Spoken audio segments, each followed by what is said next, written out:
नाज़रीन आदाब, यह समय न्यूज नेटवर्क और आप देख रहे हैं आलमी समय, अपना खुसूसी प्रोग्राम स्पोर्ट्स राउंडअप लेकर हाजिर हूं मैं शबाब अनवर।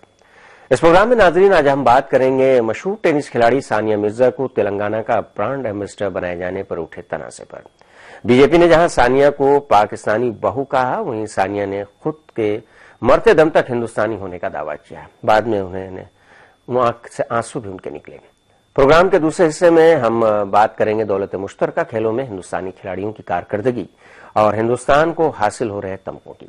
जिस तरह हिंदुस्तानी खिलाड़ियों के जरिए बेहतर मुजाहरा किया जा रहा है और हिंदुस्तान को मेडल जीतने का सिलसिला हिंदुस्तान के जारी है, उससे लोगों में उम्मीद पैदा हुई है कि 20वें दौलत मुश्तरका खेलों में हिंदुस्तानी खिलाड़ी और ज्यादा से ज्यादा मेडल्स हासिल करके वतन लौटेंगे।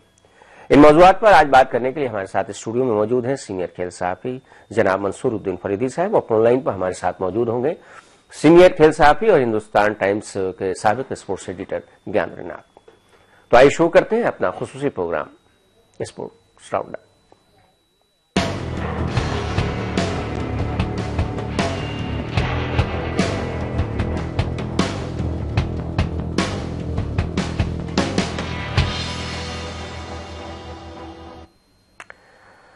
जहां तक सानिया मिर्जा की बात है, जैसा कि हमने कहा कि सानिया मिर्जा को एक मर्तबा फिर से चर्चा में आई नहीं है बल्कि लाया गया है। तेलंगाना के ब्रांड एम्बेसडर बनाए जाने के बाद काफी चर्चा में सानिया मिर्जा रही हैं और सानिया मिर्जा को जिस तरह से ये कहा गया, बीजेपी के एक लीडर ने कहा था कि क्यों उन्हें तेलंगाना का ब्रांड एम्बेसडर बनाया गया, वो तो पाकिस्तान की बहू हो गई है। इस पर हालांकि फौरन हुकूमत ने, प्रकाश जावड़ेकर ने पार्लियामेंट में भी बयान दिया और बाहर भी कि वो हिंदुस्तानी हैं, हिंदुस्तान के लिए खेलती हैं। और उसके बाद जिस तरह से सानिया मिर्जा के खिलाफ ये बात कही गई थी, बीजेपी को भी बैकफुट पर आना बहुत जल्दी आना पड़ा और उन्होंने बाद में बहुत जल्दी बयान भी दिया, सानिया मिर्जा ने खुद भी, कि वो मरते दम तक हिंदुस्तानी रहेंगी। हालांकि बीजेपी ने इल्जाम लगाया था कि सानिया का तेलंगाना से कोई ताल्लुक नहीं है, वो भी गलत साबित निकला, क्योंकि तेलंगाना और आंध्र प्रदेश की अगर बात की जाए तो बहुत उनके दादा के वक्त से पूरा खानदान वहां रहा है। और अगर बात की जाए लक्ष्मण की, बीजेपी के लीडर जिन्होंने इल्जाम लगाया था कि तेलंगाना कौमी कमेटी ने greater Hyderabad municipal corporation election से पहले अक़लियतों यानी कि मुसलमानों को राग़िब करने के लिए कदम उठाया। दरअसल लक्ष्मण का यही कहना था। लक्ष्मण ने यह भी कहा कि सानिया की पैदाइश चूंकि महाराष्ट्र में हुई है और उसके बाद उनका कुनबा हैदराबाद आया है। उन्होंने कहा था कि हुकूमत सानिया को ये एजाज कैसे दे सकती है।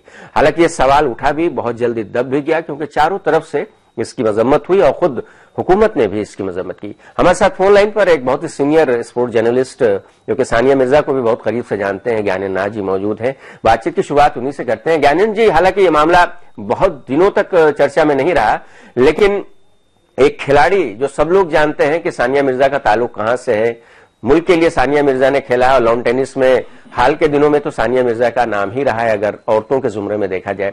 तो ये जो बयान लगाया गया, क्या इससे ज्ञानेंद्र जी ये कहा जाए कि ये उन खिलाड़ियों की एक साजिश थी, बयान दिलवाया गया जिनको तेलंगाना का ब्रांड एम्बेसडर नहीं बनाया गया, क्योंकि दावेदार बहुत सारे थे और भी?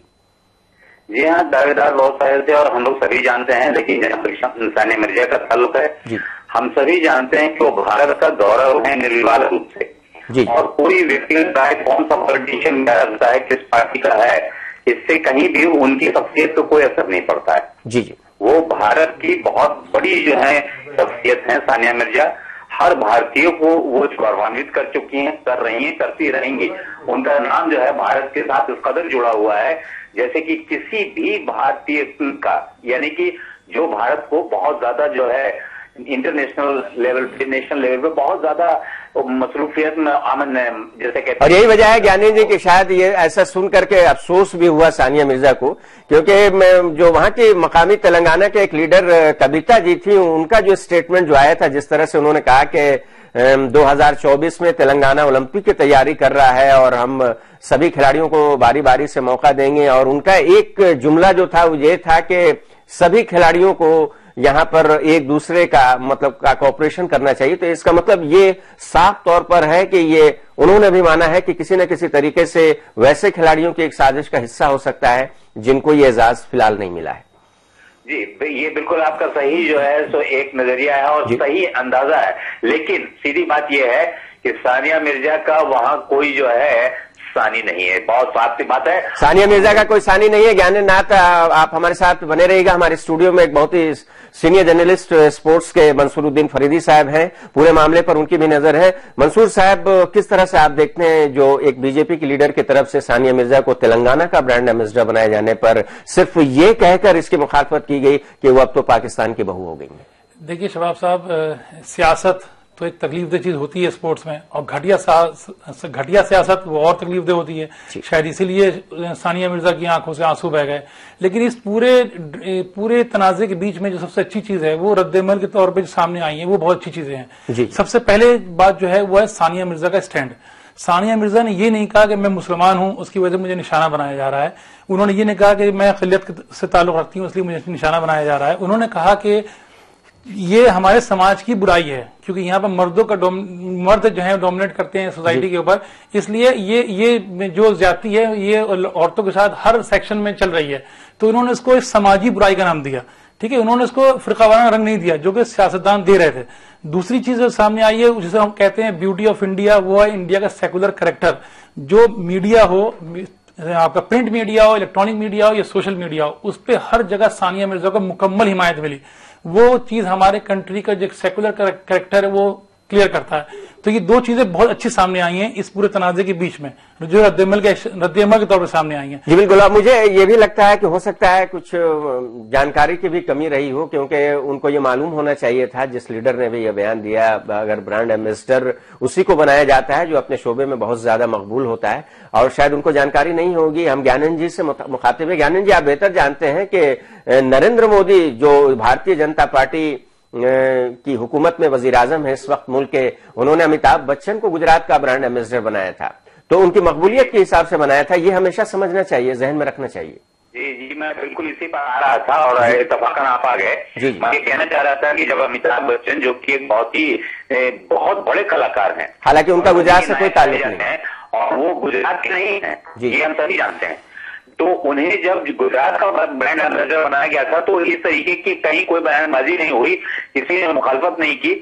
और अब सानिया मिर्जा जो कि पूरे भारत की हैं, वो सिर्फ हैदराबाद की, तेलंगाना की नहीं है। जी। तो अगर वो कहीं की ब्रांड एम्बेसडर बनती है तो इसमें सबको बहुत ही ज्यादा खुशी होनी चाहिए, बनिस्बत इसके कि आप उसे क्रिटिसाइज करना शुरू करें ये खोज के कि कौन पाकिस्तान की बहू है और कौन जो है महिला है और कौन जो है अक़लियत से आ रहा है। तो ये बहुत ही छोटी बात है। भारत जैसे मुल्क में इस तरीके की जो भी बात करता है वो बहुत ही छोटा शख्स है, वो कोई भी हो। मेरा ये व्यक्तिगत मानना है। अब देखिए इसमें कि आप शाहरुख खान जो है वो शाहरुख खान को ममता बनर्जी ने बंगाल का ब्रांड एम्बेसडर बनाया है, उसकी तरह आप देखिए कि माधुरी दीक्षित को मध्य प्रदेश में उन्होंने लिए खिदमात ली हैं। आप देखिए 98 में बाबा रामदेव को बिहार ने बना दिया था, चाहे ख्वाह उन्होंने कुछ काम किया हो ना किया हो, लेकिन उससे कोई मसला नहीं था। ये इन्होंने खामखा एक सियासत के ऊपर ये पूरा का पूरा बड़ी अच्छी सियासत है ये। और ज्ञानी जी, तारीफ करनी होगी लेकिन हुकूमत की कि मरकजी हुकूमत के एक सीनियर वजीर ने, जो कि बहुत जल्द इसमें मुदाखलत करते हुए यह बयान दिया कि नहीं, सानिया तो हमारे मुल्क की शान है। बिल्कुल बिल्कुल, उन्होंने बिल्कुल सही कहा। ये आईटी मिनिस्ट्री के जिनके अंडर में है प्रकाश जावड़ेकर साहब ने, इन्होंने फौरन इसके ऊपर रिएक्ट किया और कहा कि नहीं, वो भारत की शान है और उनके खिलाफ इस तरीके की कोई टिप्पणी जो है शोभनीय है। ये उनका बयान था और मैं इसके लिए उनकी तारीफ करता हूँ। लेकिन अंदर जो बात आ रही है ज्ञानेंद्र जी, वो ये आ रही है कि एक मरतबा फिर मैं उस इशू पर आऊंगा जिसका आप चर्चा होने लगा है खेल के पन्नों पर अखबारात के, कि चूंकि कुछ खिलाड़ी नाराज हैं इसलिए खुद सामने ना आकर के एक लीडर से यह बयान दिलवाया गया है। ये कहां तक मुनासिब है?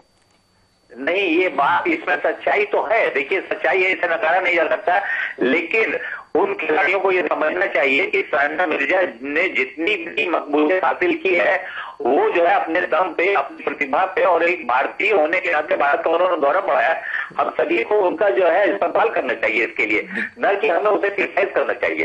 तो ये जो भी कर रहा है, चाहे खिलाड़ी कर रहा हो या कोई पॉलिटिशियन उनके ब्याह पे कर रहा हो, ये 100% इसकी आलोचना होनी चाहिए और बहुत ही कस के जितने भी सख्त अल्फाज में किया जा सकता है उतना करें। और वैसे भी काफी एजाज मंसूर साहब उनसे पहले भी मिल चुका है, अर्जुन अवार्ड मिला है, पद्मश्री मिल चुका है, और उसके बाद हर रियासत ये देखती है कि उसकी रियासत से ताल्लुक रखने वाला जो शख्स है, सबसे ज्यादा पॉपुलरिटी किसकी है, उसी हिसाब से उसे ब्रांड एम्बेसडर बनाया जाता है। तो उस हिसाब से अगर सानिया मिर्जा का अगर इंतखाब हुआ है तो किसी तरह से गलत नहीं है। और तेलंगाना और आंध्र के तनाजुर में ज्ञानेंद्र नाथ जी ने कहा कि सानिया का कोई सानी नहीं है, बिल्कुल सही सिलेक्शन किया गया है। लेकिन एक बात जो कही गई है मंसूर साहब की अक़लियतों को राग़िब करने के लिए ऐसा किया गया है, आपने मुल्क के सेकुलर किरदार की बात अभी कही थी, वो कहां तक इल्जाम सही है? देखिए अब तुष्टिकरण यहां पर स्पोर्ट्स में भी आ रहा है। देखिए नया स्टेट है और नई गवर्नमेंट है, अब वहां पर तो ये तनाव चलेगा, लेकिन वो जो कह रहे हैं उस पर हम यकीन नहीं कर सकते, क्योंकि वो सियासी नजरिए से कह रहे हैं कि चंद्रशेखर राव ये फैसले पहले भी दे चुके हैं। कुछ मुलाजमतों में उन्होंने मुसलमानों को कोटा दिया है, कुछ एजुकेशन इंस्टीट्यूट्स में उन्होंने कोटे का ऐलान किया है, तो वो इनको भी खुश कर रहे हैं। लेकिन हम इस चीज को नहीं देख सकते, इसको इस एंगल से नहीं देख सकते हम इसको, क्योंकि ये पूरा का पूरा सियासी खेल नजर आ रहा है। लेकिन आप देखिए, जो लक्ष्मण साहब ने जो इल्जाम लगाया, शायद वो सानिया मिर्जा को तोलने में चूक गए। उन्होंने सानिया को अपनी तरह इलाकाई लीडर समझा, इसलिए उन्होंने कहा। लेकिन सानिया एक लोकल लेवल की लीडर है ना, खिलाड़ी है। सानिया का नाम आप समझिए एक तहरीक की तरह था इंडिया में, क्योंकि सानिया ने उस वक्त रूज पाया है जिस वक्त इंडिया में क्रिकेट जो था उसका जुनून था और तेंदुलकर का खुमार था देश के ऊपर। उस वक्त सानिया मिर्जा ने आके एक नई लाइन, एक नया ट्रेंड पैदा किया है नई नस्ल के अंदर। तो जाहिर बात है, इतना आसान तो है नहीं कि लक्ष्मण साहब ने कुछ कहा और पूरा दुनिया उसको या पूरा हिंदुस्तान उसका मान लेगा, तो ये तो बड़ा मुश्किल है। तो हर तरफ से सानिया मिर्जा की ही मतलब तारीफ हो रही है, सताइश हो रही है। जाहिर सी बात है, सानिया मिर्जा हिंदुस्तान की शान है, ये हुकूमत ने भी कहा है। और यही वजह है ज्ञानेंद्र जी कि बहुत जल्दी लक्ष्मण साहब को बैकफुट पर आना पड़ा। और हालांकि बजाहिर उन्होंने कोई स्टेटमेंट तो नहीं दिया, लेकिन उसके बाद कोई रिएक्शन उनका नहीं आया और पूरा हिंदुस्तान इस वक्त सानिया जी सही कही। अभी जो हमारे साथी जो आपके साथ उन्होंने बिल्कुल सही बात कही है कि जो नेता होता है वो एक कंस्टिट्यूंसी का होता है। जी मैं आपको ये बता दूं, और सानिया पूरे भारत की हैं, उनको अपनी जो है हद को समझना चाहिए लक्ष्मण साहब को कि आप किसकी जो है किसको क्रिटिसाइज कर रहा है। और इसमें अक़लियत और ये वो कि कहीं सवाल ही नहीं पैदा होता है, तो शख्सियत की बात है और तो इसकी बात ही नहीं है। और देखिए शायद यही वजह है कि बीजेपी ने फॉरेन डिस्टेंस कर लिया अपने आप को उनसे, और मुरली मनोहर जोशी ने, इसलिए आप ब्रांड एम्बेसडर किसी शख्सियत को बनाते हैं, उसमें कोई ये नहीं देखा जाता है कि वो किस धर्म से है, किस जिले से है और कौन से प्रांत से है, ये सब नहीं देखा जाता। आप ब्रांड एम्बेसडर बनाते हैं उसकी शख्सियत देखते हैं, और सानिया की शख्सियत जो है निर्विवाद रूप से किसी से कम नहीं है भारत में। और देखिए, शायद मुरली मनोहर जोशी ने इसीलिए कहा, जब उनसे सवाल किया गया तो उन्होंने कहा कि ये बात जिस शख्स ने कही है उसकी सोच की अक्कासी करती है। तो एक बीजेपी का लीडर ही अगर दूसरे लीडर के बारे में ऐसा कहे तो अंदाजा लगाइए कि कितनी बेतुकी बात उन्होंने कही है लक्ष्मण साहब ने। बिल्कुल 100% उन्होंने बहुत ही बेतुकी बात कही है, और मेरा ख्याल है कि शायद उन्हें बाद में यह एहसास हुआ होगा, इसीलिए बाद में वो कुछ नहीं बोले। तो हमारे दोनों एक्सपर्ट का ये कहना है कि सानिया मिर्जा के बारे में जो कुछ भी कहा गया और जिस तरह की जिसको कहा जाए कि नुक्ताचीनी की गई कि उन्हें तेलंगाना का ब्रांड एम्बेसडर क्यों बनाया गया, वो पूरी तरह से गलत था और बहुत ही एक सतही बयान था, जो कि बाद में ये पता भी चल गया। और तारीफ करनी पड़ेगी हुकूमत की, प्रकाश जावड़ेकर साहब की, कि जिस तरह से उन्होंने फौरन इस पूरे मामले पर अपनी सफाई पेश करते हुए हुकूमत की तरफ से कहा कि सानिया मिर्जा तो हिंदुस्तान की और मीडिया ने भी बहुत सेकुलर किरदार अदा किया इस मौके पर, क्योंकि मीडिया को अच्छी तरह मालूम है कि सानिया मिर्जा ने लॉन टेनिस की अगर बात की जाए तो हिंदुस्तान के लिए किस तरह का नाम रोशन किया है। फिलहाल यहाँ पर वक्त है एक ब्रेक का। हमारे दोनों मेहमान फोन लाइन पर ज्ञानेंद्र नाथ जी और स्टूडियो में हमारे साथ मौजूद रहेंगे मंसूरुद्दीन फरीदी साहब। ब्रेक के बाद लौटेंगे तो बात करेंगे स्कॉटलैंड के ग्लासगो में चल रहे 20वें दौलत मुश्तरका खेलों में हिंदुस्तान की कारकर्दगी। फिलहाल लेते हैं ब्रेक।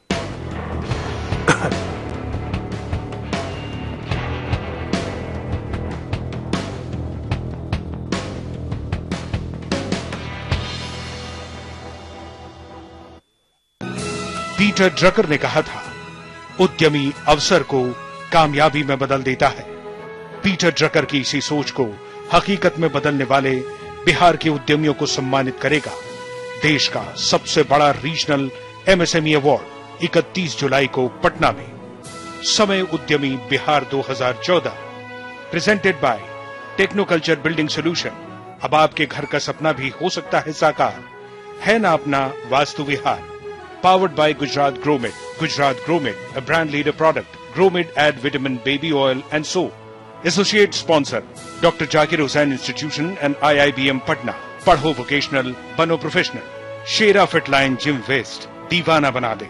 आपके निवेश सलाहकार हर पल आपके साथ। Amrapali Adya trading and investment private limited, psychographic society, a Vikas Kumar initiative Ranchi, top destination for career, personal and parent counselling, supported by NSIC, industry partner BSE SME, print partner Rashtriya Sahara, international telecast partner आलमी समय, अ माइडिया 100 इनिशिएटिव। हिंदुस्तान की शान, उर्दू का तर्ज बयान, समाज का आईन, हालात का तर्जुमान, आपके मसाइल आपकी जबान, खबरों की समझ, इंसाफ का कारवां। आलमी समय, सच की पहचान। समय परिवर्तन है, समय संजीवनी है, समय मनुष्य है, वर्तमान है, भविष्य है, मासूम ममता की मीठी सी झपकी है। समय सभी का है, समय तुम्हारा है, हम समय, ये समय हमारा है। रहिए समय के साथ।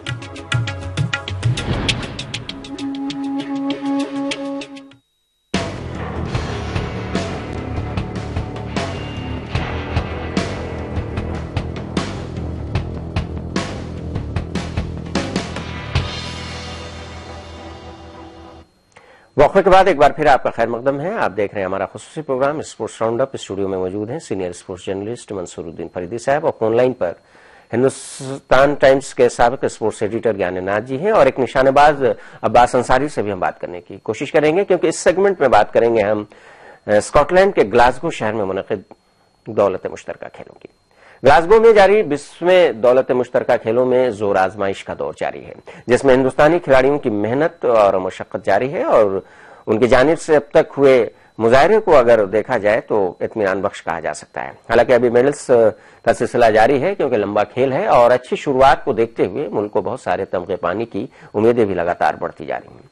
कॉमनवेल्थ खेलों की शुरुआत से पहले लोगों को सबसे ज्यादा मेडल्स की उम्मीद कुश्ती से थी, लेकिन अब तक हुए खेल और उसके नतायज के बाद बाजी शूटरों के ही हाथ नजर आ रही है और एक के बाद एक कर हिंदुस्तानी शूटर्स भी कमाल करके अपने मुल्क का नाम रोशन करते जा रहे हैं। हालांकि दीगर खेल के खिलाड़ी भी खामोश नहीं हैं, बल्कि ज्यादा से ज्यादा मेडल्स मुल्क के नाम करने के लिए अपनी आखिरी कोशिश कर रहे हैं।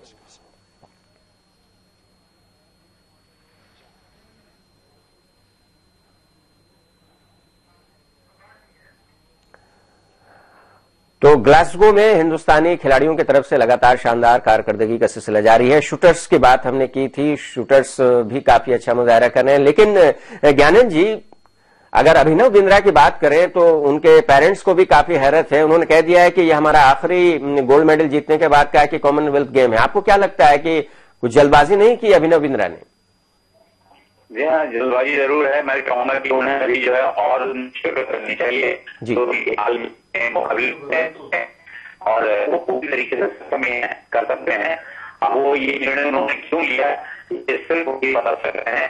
शायद अगर उनकी उम्र को देखा जाए, उनके परफॉर्मेंस को देखा जाए, उनके अचीवमेंट को देखा जाए तो मेरे ख्याल से अभी उनको 2-3 साल और कंटिन्यू करना चाहिए। अच्छा, मजमूई तौर पर अगर हम कॉमनवेल्थ गेम की बात करें तो बहुत सारे इवेंट्स कम हुए हैं इस मरतबा, जैसा कि आप बेहतर जानते हैं। तो जो शुरुआत अभी हुई है कॉमनवेल्थ गेम में हिंदुस्तान की इत्मीनान बख्श है। आपको क्या लगता है कि हिंदुस्तान की मेडल टैली पर इसका कितना असर पड़ने वाला है, जो कि इवेंट्स कम हुए हैं और 3 ऐसे इवेंट्स हैं जिसमें हिंदुस्तान ने अपनी टीम भी नहीं भेजी है?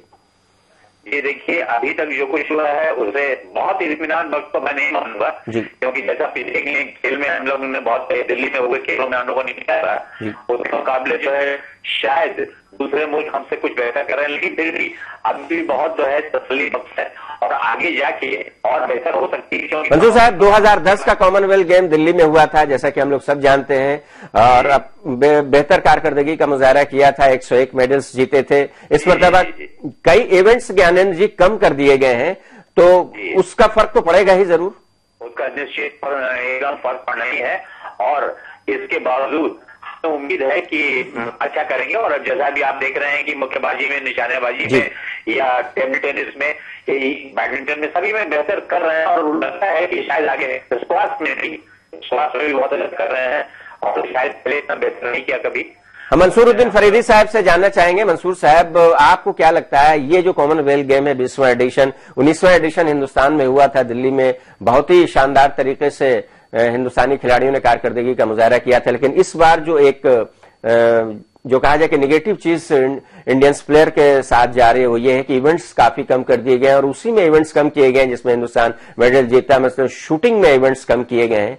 इसके अलावा भी और देखा जाए तो कई इवेंट्स में हिंदुस्तानी टीम हिस्सा नहीं ले रही। बैडमिंटन में साइना नेहवाल बाहर हो गई हैं, टूर्नामेंट में हिस्सा नहीं ले पा रही हैं, वो नहीं गई हैं ग्लासगो। तो किस तरह का असर पड़ सकता है, चूंकि गोल्ड मेडलिस्ट ने पिछले कॉमनवेल्थ की? देखिए, सबसे बड़ी चीज ये है कि पहले हम मेजबान थे 2010 में, एक तो हमारे यहाँ से तकरीबन 480 मेंबर्स का एक पूरा दस्ता था जिसने शिरकत की थी, और अब हम शायद 220 या 25 मेंबर्स का दस्ता गया है वहां पर। तो हमारे एक तो एथलीट्स भी कम हुए हैं, तो आप ये इवेंट की बात कर रहे हैं, इवेंट्स कम हुए ही हैं, लेकिन एक एडवांटेज हमारा जो होम ग्राउंड का था वो एक हम मिस कर रहे हैं, दूसरा इवेंट कर रहे हैं। नेचुरली उसका कुछ ना कुछ असर तो पड़ना है, ठीक है। लेकिन देखिए, वेट लिफ्टिंग में और आप शूटिंग में और जूडो में आप देखिए लड़कों के साथ लड़कियों ने जो परफॉर्मेंस दी है वो बहुत अच्छी है। आप इसको अभी हम बिल्कुल पॉजिटिव अप्रोच से चल रहे हैं, तो जहां तक हम पहुंचेंगे हम समझते हैं कि इत्मीनान बख्श रहेगा। आखिर ज्ञानंद जी से हमने एक सवाल किया था अभिनव बिंद्रा के बारे में। आप भी बेहतर जानते हैं कि अभिनव बिंद्रा किस तरह से पहले ओलंपिक में एक शायकीन की हैसियत से गए थे, फिर उसके बाद उन्होंने ओलंपिक में हिस्सा लिया और खेलना शुरू किया और मेडल भी जीता। तो इस तरह से अगर इसकी बात करें तो उन्होंने आखिरी कॉमनवेल्थ गेम गोल्ड मेडल जीतने के बाद उन्होंने कहा है, हम लोग अखबार में पढ़ रहे थे कि उनके पेरेंट्स भी हैज़रतज़दा हैं, क्योंकि घर वालों से लगता है मशवरा भी नहीं हुआ है। आपको क्या लगता है, क्या जल्दबाजी की है? जैसे ज्ञानंद जी ने कहा कि बहुत जल्दबाजी उन्होंने की है, उन्होंने कह दिया अभी से ही कि उनका आखिरी कॉमनवेल्थ है, काफी कुछ उनके पास अभी बाकी है। बेशक बहुत जल्दबाजी की है उन्होंने इसमें। अब वो उनके दिमाग में क्या चल रहा है, क्योंकि उन्होंने प्रेस कॉन्फ्रेंस में इस बात को कहा कि इसके बाद मैं नहीं, घर में भी लोगों को नहीं मालूम है, क्योंकि ये सब लोग जानते हैं कि अभिनव बिंद्रा आज जहां तक पहुंचे हैं उनके पेरेंट्स बहुत साथ साथ रहे। हम लोग ने भी देखा है अभिनव बिंद्रा को, कि अभिनव बिंद्रा जब भी जहां जाते थे उनके पापा जरूर उनके साथ बिंद्रा साहब रहते थे। आज उनके मम्मी पापा दोनों ने ये कहा है कि हम दोनों को बहुत हैरत है, कोई शेयर नहीं किया है, क्या उनके दिल में चल रहा है किसी को पता नहीं, उनके दिल दिमाग में क्या चल रहा है कुछ नहीं मालूम है। उन्होंने इतना जरूर कहा है कि मैं इस रिटायरमेंट के बाद मैं जर्नलिस्ट बनना पसंद करूंगा। जी ठीक है, लेकिन देखिए 31 साल की उम्र कुछ नहीं होती है अभी। अब 4 साल आप और 5 साल शूटिंग में 45 साल के शूटर्स मौजूद हैं अभी इंडिया में भी खेल रहे हैं, बाहर भी 40-45 साल की मतलब शूटिंग में इन्वॉल्व रहते हैं। तो ये तो चौंकाया है उन्होंने। अब इसके पीछे क्या मकसद है वो शायद आने के बाद बताएंगे, लेकिन कहीं ऐसा ना हो कि आपकी स्पोर्ट्स जर्नलिज्म उनको घसीट के ले आ रही है उधर। ज्ञानंद जी, स्पोर्ट्स जर्नलिज्म घसीट के ले जा रही है, आपको क्या लगता है? आप एक स्पोर्ट्स एडिटर रह चुके हैं एक बड़े अखबार के, आपने बहुत करीब से स्पोर्ट्स जर्नलिज्म को देखा है। अगर एक खिलाड़ी जो कि ओलंपिक का मेडलिस्ट है, अगर वो जाता है जर्नलिज्म की तरफ, स्पोर्ट्स जर्नलिज्म की तरफ, हालांकि उसका काफी दायरा काफी बड़ा हो गया है, प्रिंट में भी इलेक्ट्रॉनिक में भी, आपको क्या लगता है? आपकी मुलाकात भी है अभिनव बिंद्रा से, तो क्या कुछ ऐसा जरासीम अभिनव बिंद्रा में शुरू से रहा है? नहीं, ये मुझे लगता है कि शायद उन्होंने अभी नया कुछ सोचा हो, लेकिन मुझे ये फिर भी मैं कहूंगा कि जर्नलिस्ट बनने के लिए भी उनके पास जो है अभी बड़ी लंबी उम्र पड़ी हुई थी, और वो जब भी चाहते 3, 4, 5 साल के बाद इसको जो है करियर को ले सकते थे, उनके लिए बहुत आसानी होती, और एज कॉलमिस्ट वो कहीं भी जुड़ सकते हैं, इसमें कहीं कोई प्रॉब्लम नहीं है। तो बहुत ढेर सारे नामचीन क्रिकेटर हैं या टेनिस प्लेयर हैं या फिर बैडमिंटन प्लेयर हैं, वो यही करते हैं, तो वो भी कर सकते थे। लेकिन ये फुल टाइम जर्नलिस्ट वो बनना भी चाहते हैं तो उनके लिए भी बहुत वक्त था, और अचीव करने के बाद कर सकते थे। एक और जी ज्ञानंद जी, अगर अभिनव बिंद्रा से हट के बात करें, कॉमनवेल्थ गेम में काफी सारे खिलाड़ी गए हैं, अभिनव बिंद्रा तो का आखिरी था वो, और बहुत ही शान तरीके से उन्होंने अलविदा कहा है कॉमनवेल्थ गेम को। कुल मिलाकर अगर देखा जाए तो एक मरतबा फिर खिलाड़ियों की ये शिकायत आई है कि तैयारी वैसी नहीं हुई, इंफ्रास्ट्रक्चर वैसा नहीं हुआ, रोना फिर रोया जा रहा है एक मरतबा फिर। क्या खिलाड़ियों पर यह इल्जाम सही है कि जब अच्छी परफॉर्म नहीं दे पाते हैं तो वो इंफ्रास्ट्रक्चर का रोना रोते हैं, कोचेस का रोना रोते हैं, या फिर यह सही है कि कॉमनवेल्थ गेम की जिस तरह से तैयारी होनी चाहिए दूसरे इंटरनेशनल इवेंट की, वैसी तैयारी अभी भी नहीं हो पा रही है, और अभी भी स्पोर्ट्स जो है अभी हमारी प्रायोरिटी में शामिल नहीं है? जी बिल्कुल, ये खिलाड़ियों का कुछ हद तक ये जो उनका इल्जाम है वो सही है, कुछ हद तक, पूरी तरीके से नहीं, क्योंकि मैंने देखा है कि खिलाड़ियों में वो डेडिकेशन, वो सिंसियरिटी, वो डिवोशन अब नजर नहीं आता है, और वो बड़े आराम से इन चीजों के ऊपर टाल देते हैं अपनी जो है परफॉर्मेंस को। तो लेकिन ये अपनी जगह बिल्कुल मुकम्मल बात है, सही बात है कि भारत में उस तरीके से तैयारी नहीं होती है, उस तरीके की उनका प्रशिक्षण नहीं होता है, उनके कोच ऐसे नहीं होते हैं जो इस तरीके के बड़े इवेंट्स के लिए होने चाहिए, क्योंकि मेंटल तैयारी होनी चाहिए फिजिकल के साथ साथ, और इसमें बहुत बड़ा गैप होता है। ये मैंने देखा है बहुत से कैंप अटेंड करने के बाद। तो वो बात कुछ हद तक वो बात सही है, लेकिन खिलाड़ियों में भी सिंसियरिटी और डिवोशन की कमी है, वरना बहुत से हमारे खिलाड़ी गोल्ड और सिल्वर ले रहे हैं तो बाकी खिलाड़ी भी ले सकते थे।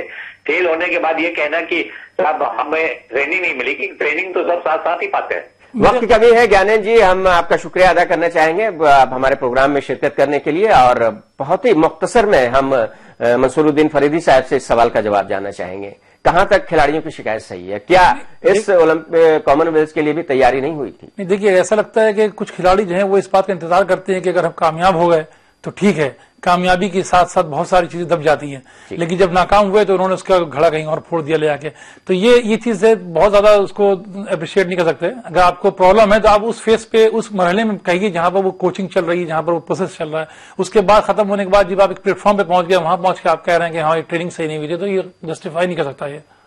तो कुल मिलाकर ग्लासगो में कॉमनवेल्थ गेम्स जारी है, और इस कॉमनवेल्थ गेम की अब तक की जो खास बात यह रही है कि बहुत ही हैरतअंगेज तरीके से अभिनव बिंद्रा, जो कि हिंदुस्तान के नामवर शूटर है, उन्होंने गोल्ड मेडल जीतने के साथ ही इस बात का ऐलान कर दिया है कि वो अब अगले कॉमनवेल्थ गेम्स में नहीं खेलेंगे। और हम अपने नाज़रीन को भी बता दें जो कि नहीं जानते हैं कि 4 साल के बाद दौलत मुश्तरका खेलों का इनेकाद होता है, और अभिनव बिंद्रा ने यह इशारा दिया है कि अब उनका अगला टारगेट जो है वो स्पोर्ट्स जर्नलिस्ट बनने का है। हम उम्मीद करते हैं कि ग्लासगो में लगातार हिंदुस्तानी खिलाड़ियों की बेहतर कारकर्दगी का सिलसिला जारी रहेगा, और जब हम अपने अगले प्रोग्राम में आपसे रूबरू होंगे तो मेडल्स टैली में बहुत ज्यादा इजाफा हिंदुस्तान के खाते में देखने को मिलेगा। हम शुक्रिया अदा करेंगे अपने मेहमान और एक्सपर्ट मंसूरुद्दीन फरीदी साहब का आलमी समय के स्टूडियो में आने के लिए। आपका बहुत बहुत शुक्रिया। तो नाज़रीन, स्पोर्ट्स राउंडअप में आज बस इतना ही। हम आपको याद दिला दें कि आप हमारे चैनल को, इस प्रोग्राम को इंटरनेट पर भी देख सकते हैं। इसके लिए लॉग ऑन करें आप www.samaylive.com पर। तो फिलहाल शबाब अनवर को दीजिए इजाजत, लेकिन आप देखते रहिए 24 घंटे का उर्दू न्यूज चैनल आलमी समय।